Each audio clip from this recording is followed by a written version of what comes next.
Remove China's floating barrier. This is a common call of lawmakers and security experts as Beijing cuts access and movement of Scarborough Shoal. PhilHealth is not paying ransom to hackers who recently got hold of the state insurer's database.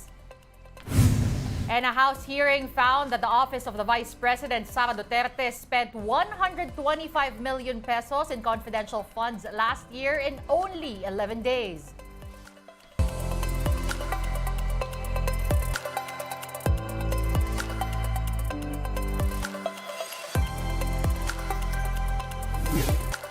Fast, focused, and fearless, here's a roundup of stories we're watching now. I'm Denise Tan.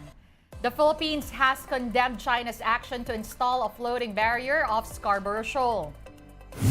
The Philippine Coast Guard points out that this restriction poses a hazard to small vessels. The PCG discovered a 300-meter floating barrier during a maritime patrol mission on Friday. Over 50 Filipino fishing boats were unable to enter the shoal and were forced to fish in other areas. Aside from safety issues, the PCG says Beijing's barrier is a threat to livelihood and food security in the country. So, ang tendency, if you're going to insist in proceeding dun sa shoal, maaaring kainin ng propeller mo yung mga net na nasa ilalim ng floating barrier. There are now calls for the immediate removal of the floating barrier. But the PCG is leaving it up to the Justice and Foreign Affairs Department to address the matter as they see fit. We intend to document this, and then of course for the National Task Force West Philippine Sea to learn about this particular activity of the People's Republic of China, and then we're going to leave it with the Department of Justice or the Department of Foreign Affairs as to whatever legal and political or diplomatic action is necessary. For senators, China's floating barrier in Bajo de Masinloc or Scarborough Shoal should be removed at once. In a statement, Senate President Juan Miguel Zubiri called the act illegal, saying Beijing has no right to do such thing. This was echoed by Senator Francis Tolentino, who stressed that the action is against international law. For her part, Senator Risa Hontiveros called on the administration to reassess its national policy against China. The 300-meter floating barrier has limited the access and movement of small vessels off Masinloc, particularly ordinary fisherfolk. The Department of Information and Communications Technology is adamant government is not paying the ransom being demanded by the hackers of PhilHealth. The DICT Undersecretary Jeffrey D. said they do not want to encourage the criminal activities of the group called Medusa. Medusa is asking a ransom of $300,000 or 17 million pesos for the stolen data of PhilHealth, which it threatened to release online if the agency does not pay up. The group was able to collect random data, including personal information of administrators and copies of memoranda. PhilHealth said it targets to restore all systems today, but until now, the site is still inaccessible. This is actually a cat and mouse game. Like I said, they're evolving. Unfortunately, we're also ill-equipped because we don't have enough budget to counter them. They're a very enterprising criminal syndicate. So it's a cat and mouse game, but we're trying our best. It's just that there are some systems that are compromised. Earlier this year, I think their extended defense mechanisms licenses have expired. PhilHealth noted that its IT staff is working on the possible breach. The state insurer, though, did not directly confirm whether the issue was related to ransomware. PhilHealth assures sensitive information of members have not been compromised. Sa ngayon po ay katulong na rin po namin ang DICT, ang NBI, ganun din po ang National Privacy Commission in making sure that we are able to diagnose this problem. Kasama na rin po ang forensics. Huwag po mag-aalala ang ating mga miyembro at patuloy pa rin po naman natin makukuha ang benepisyo na manggagaling sa PhilHealth. We're bringing you more stories after this quick break. Keep it here on One News.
Thanks for staying with us here on One News Now. I'm Denise Tan. PHIVOC said that the volcanic smog or VOG from Taal volcano has decreased. Taal sulfur dioxide emissions dropped to at least 2,000 tons from more than 4,000 tons per day last week. Now, PHIVOC reports that there is no VOG visible in Taal's nearby areas. Alert level 1 remains over Taal volcano, which means that it is still in abnormal condition. Here in Metro Manila, the smog is also clearing up some due to rains over the weekend. Emotions are running high among members of a controversial group in Surigao Del Norte. They are defending Scarborough Bayanihan Services Incorporated, now being accused of being a cult engaged in several abuses. Mon Gualvez with the story. This is the cry of members of Scarborough Bayanihan Services Incorporated or SBSI in Sitio Capihan, Surigao del Norte. All of them furious and emotional as they showed their support to their leader, J. Resquilario or Senior Aguila. Tinuturuan ba kayo ng pumatay ng tao? Tinuturuan ba kayo ng sumay sa mga magulang? All 4,000 of the group's members, some of them minors, were wearing shirt collars corresponding to their clusters in the organization.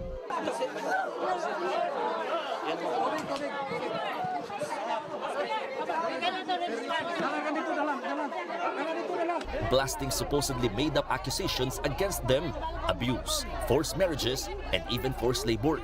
They are offended as well of being branded as a cult. Yung pinapanigan ni Risa yung Tiberos, sila yung mga tao, kami mga, hindi ba kami tao? Wala kaming puso! Mayroon kaming puso, marunong kaming masaktan, pero bakit ganito? Bakit diri-dirito siya magsalita na parang hinusganan na ng buong lahat na nakikita niya? Paano na kami ngayon? Pag mawala kaming leader, siya po ang binigay, siya po ang inibilin ng aming maraming leader. May magkaalam ba ang lungsod? Kaya ba nilang buhayin kaming lahat? Kaya ba nilang sudirin? Ni kahit isang piso ng kala-administrasyon, wala kang binigay dito! Wala sila! Walang tulong! Before this, the Surigao del Norte police have gathered SBSI leaders who are invited to the Senate for investigation, including 10 policemen who went AWOL. Yung pinamilihan ko doon is between life and death. Sinabi kong between life and death kasi pwede kong isave yung profession ko as a police officer. Magpatuloy ako sa serbisyo. Pero yung pamilya ko naman nga maiwan, talagang hirap na hirap talaga, sir. Paano po kayo nabubuhay? Kuhan lang, sir. Yung dito na, sa lupa na, sir. Magsasaka na. Ordinary yung magsasaka na talaga, sir.